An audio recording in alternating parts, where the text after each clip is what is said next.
মানুষ আপনাকে কষ্ট দিচ্ছে, তাকিয়ে আছেন আল্লাহ।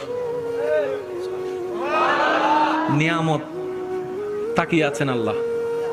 এবার আপনার সেই মানুষের দেওয়া কষ্ট তিল তিল তিল তিল করে আস্তে আস্তে সহ্য ক্ষমতার বাইরে চলে যাচ্ছে। আপনার রব তাকিয়ে আছে। শনিবার, রবিবার, সোমবার, মঙ্গলবার, বুধ হয়ে বৃহস্পতি হয়ে আবার শুক্রবার, সপ্তাহ চলে যাচ্ছে, মাস হয়ে যাচ্ছে।